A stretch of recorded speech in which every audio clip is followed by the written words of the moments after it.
Chapter 23, Defeat. Tyrants do not lose. We face temporary setbacks. Dread Empress Maledicta. Staying in the woods was a good way to head for premature retirement, so I spurred Zombie on to get us the hells out of there. This could have been a pleasant evening, you know, I complained out loud.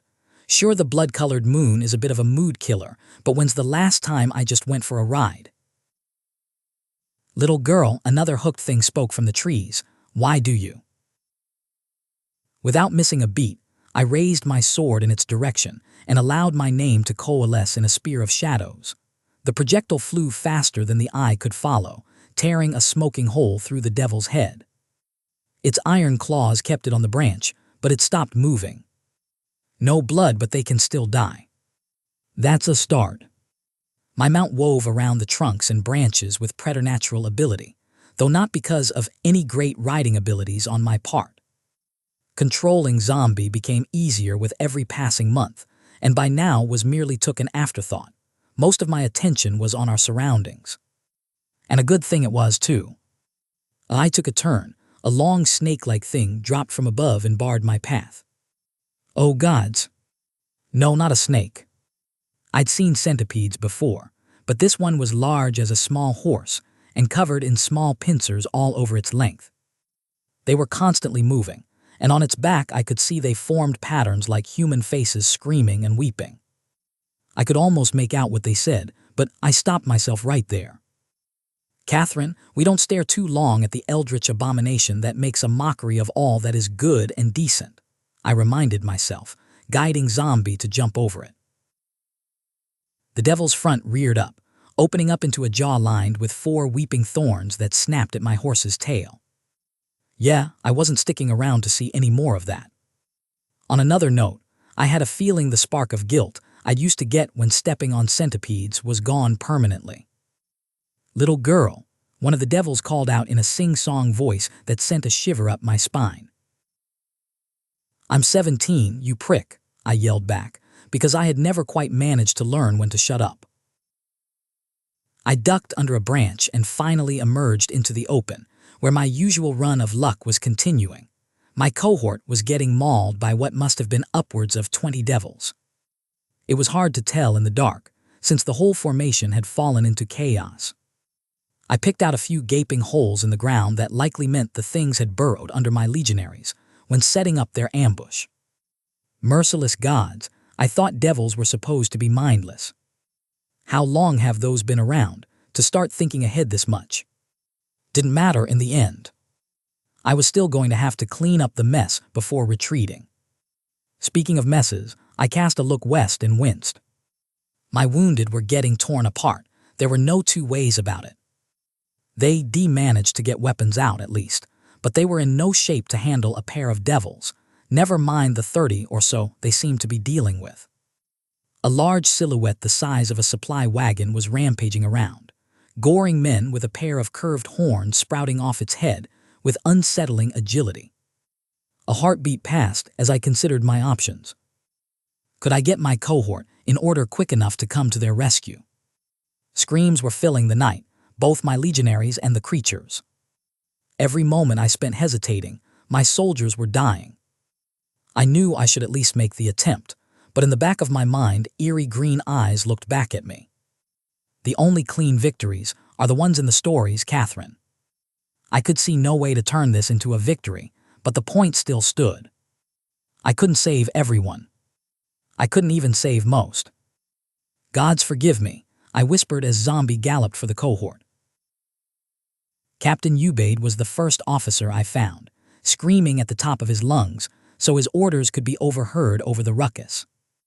His company was trying to form a square, but one of the monsters had burst out of the ground in the middle of their position.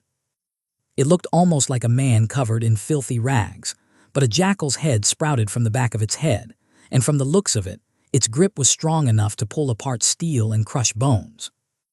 Zombie scattered a handful of my own men as he picked up speed and headed straight for the devil. I could have taken us a little to the side to swing my sword as we passed, but arming swords were not designed to be used from horseback. Instead, my mount reared up, and a pair of hooves slammed into the devil's back, battering it down. The thing apparently did not have bones, but there was a sound like a door hinge breaking. I reached for my name before it could get up, a blade of darkness extending from the tip to sever the creature's neck. It flopped uselessly on the ground, perhaps not dead but no longer able to fight. "Hack that into smaller pieces," I ordered the closest legionaries, who were looking at me with something like awe. "Lady Squire," Ubaid called out, pushing through the ranks, "we must." "Get your men into tighter lines, Captain," I interrupted, tone flat. "We're pushing forward to take the pressure off Tribune Gallia." "She's dead, ma'am," Ubaid replied. "Some sort of giant snake creature burst out of the ground and swallowed her whole." I cursed in Tagrabai. "The other captain." Firefly landed on his eye, burst through the skull. A legionary with lieutenant stripes contributed, bleeding from her cheek. My fingers clenched. We were going through officers faster than goddamned ration these days. "Ubaid, consider yourself a tribune for all intents and purposes," I said. "We're still moving forward. I'm not leaving half the cohort behind when we retreat." It was a sign of how badly we were getting hurt that not a single one of them suggested we try to extract the wounded. The man nodded, exhaustion showing for a moment before the Legion discipline kicked in, and his face turned into a professional mask. I dismounted and rolled my shoulder, trying to get it to pop so it'd stop aching under the plate. I glanced at the lieutenant who talked earlier, frowning as I recognized the features under the blood and steel. "Kamala," I said, "is that you?" "Ma'am," she replied with a wan smile. "I'd say it's a pleasure to see you again, but under the circumstances." She'd been a sergeant in Rat Company. For a moment that almost made me reconsider what I was about to order, the sight of Nillin's corpse wreathed in green coming up to haunt me. Calmly, I grabbed that burst of sentimentality by its metaphorical neck and snapped it. Sentiment is no longer a luxury I can afford. "How's your line, Lieutenant?" I asked. "Down 2 men, Lady Callow," she replied, "but we're still in fighting shape." I almost smiled at the reminder of the name I'd assumed during my college days, tightening the strap holding my heater shield to my arm. "Then get your men ready, Lieutenant," I said.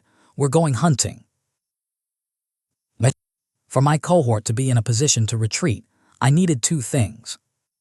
The first was for our formation to be free of enemies inside its confines. That much I knew I could achieve. The second thing was a little trickier. I needed to finish this part of the fight before the devils in the woods and the ones killing my wounded moved on us. That was the reason was why I was currently wrestling down one of the 2-faced monsters, as Kamala's legionaries surrounded it. Good goblin steel slid in the thing's sides, but it only struggled harder against my grip. Its fingers ripped into my plate, scoring long gouges on the surface. I cursed and rammed my helmet into the teeth of the jackal face. It reared back with a howl, and the lieutenant herself hacked into the bared neck with her sword, putting it down for good. I forced myself up. The second company that had made up Tribune Gallia's cohort was scattered in small pockets, fighting whatever devil had seen fit to prey on them. Numbers were starting to tell now that my legionaries had recovered from the surprise, but we weren't out of the proverbial woods yet. Ubaid was advancing his company as a 3-man thick shield wall, enveloping individual devils in a circle of steel to overwhelm them. But there were outliers that were too strong for him to deal with. That was where I came in. From where I stood, I could see 2 of the hook-bearing devils from the woods and one of the pale eyeless ones. Those I let go, leaving them to Ubaid. The firefly shapeshifters weren't too troublesome as long as they were in that human-like shape, and after the second time, the hooked ones had used the shields of my legionaries as a jumping point to tear out the throat of the man behind. They'd adjusted their tactics accordingly. The real problems were the unique ones, like the large skinless ape who just caved in the head of a legionary a little to my left. "Skinless," I called out, "left." Kamala's line fell in behind me without a word, shields up and swords in the middle line. We moved forward at a brisk pace, but the devil noticed us before we could get too close. Leering in a way that displayed its oversized human teeth, it picked up the corpse of the legionary it had killed and tossed it at me like a rag doll. I barely had the time to wish it had killed a human, instead of an orc before the body hit my shield like the load of a trebuchet. Gritting my teeth, I anchored my feet on the ground, but the impact was so ludicrously strong it pushed me back a dozen paces, my armored feet dragging lines into the ground. The legionary right behind me was thrown to the ground when we impacted, but I wasted no time looking back. Snarling, I charged forward. Unsurprisingly, whatever ungodly place had given birth to Devil had decided that just a pile of ape-shaped muscles and bones wasn't a horrifying enough appearance. Under the red flesh, I could see wriggling maggots, some falling to the ground and crawling towards corpses as the Devil ran in my direction. Its fist was the size of my head, but there was no subtlety to its attack. I saw the strike coming and ducked under the swing, closing the distance. My sword sliced up through its belly, tearing muscles and spilling maggots all over my shield. The monster barely even noticed, delivering a kick to my abdomen that knocked the wind out of me and sent me tumbling to the ground. "Gods below and ever burning," I snarled, pushing myself back up. "Summoning you shits should be illegal." "I hear that, ma'am," one of Camilla's legionaries muttered. The rest of the line spread into a loose circle around the ape, and I ignored the ache in my legs as I returned to the fray. I wouldn't kill this one by going for vital spots. That much had become abundantly clear. I'd have to cripple it enough that the legionaries could help me finish it off. The Devil stepped forward lazily, the wound I'd inflicted it now filled with writhing worms. I loosened the straps on my shield and shook it off my arm, rolling my shoulder. Blocking would be pointless here, I'd have to dodge. "Come on, big guy," I grunted. "Let us have another go." "Squire," the ape replied in a scared child's voice. "Please, Squire, it hurts so much." "I've walked the hall of screams," I spoke calmly, keeping the horror I felt off my face. Was there actually a child in there, under all the maggots? "You're going to need to do better than that if you want me to flinch." It struck without warning, but I'd not dropped my guard. A half step put me just out of the punch's path, and my sword came down just under its shoulder with all the strength I could muster, cutting through flesh until it hit the bone. I felt the humerus break, but I couldn't go any further. Maggots started crawling up my blade and hastily whipped it out, barely dodging out of the way when the ape tried to cave in my torso with its foot. "Why won't it stop?" the Devil screamed, the child's voice going shrill. "Mother, where are you? Why is it so dark?" The ape reached for the wrist of its damaged arm and ripped the entire thing out of its socket, the voice of the child screaming in pain as it swung the appendage at me like a mace. I took a deep breath and creation slowed, all distractions fading away as my name pulsed against my ears. I'd been wary of its power once, but compared to what stood in front of me, gods, even the worst my role could make, was clear water compared to that filth. I steadied my footing and brought my blade down on the arm. I sliced clean through it, spilling worms as the lower half of the appendage flew in the distance and the rest past me. Feeling my focus already beginning to wane, I ran forward. The ape had dropped its makeshift weapon and tried to grab me, but I spun around the fingers, angling my body downwards and my sword to the side as I slid between its feet. The blade cut through the flesh of its lower leg, stopping only when it hit the bone. I ground my teeth in effort and hacked again, this time going all the way through. The Devil toppled forward with crazed laughter, grasping at my legionaries who'd cautiously edged away from it. The moment after, as I crawled away from the remains of the leg that were already spewing maggots like a fountain, Camilla's line fell on the downed Devil like a pack of wolves. Methodically, they chopped away the limbs, the lieutenant herself dodging an attempt from the beast to bite through her arm before ramming her sword in its empty eye socket. By the time I'd gotten back on my feet, all that was left was a pile of wriggling flesh incapable of moving. "You're getting rather good at this," I told Camilla, trying to keep my mind away from the very real possibility that there was still an innocent child's soul kept prisoner in the Devil's remains. "Practice makes perfect," the woman replied, serenely bringing her boot down to squash a worm that had gotten too close. I couldn't help a smile. That little sentence was the essence of the legions, wasn't it? The ironclad belief that as long as they remembered their training and kept the shield wall steady, there wasn't a force in creation, or beyond, they could not beat. What did it matter if they were facing angels or devils? A crossbow shot every 20 heartbeats, and good goblin steel would see them through it. There was, I reflected, something very Callowan about that. The again perhaps that shouldn't have surprised me. How had my teacher put it, if warlock was to be believed? When trying to understand someone, look at their enemies. The legions had been shaped by Callow, as much as Callow had been shaped by the legions. Shaking away the musing, I focused on the there and then. Now was not the time to get lost in thought. As far as I could see, the handful of remaining devils were fleeing the field. Yet another thing they should not be clever enough to do.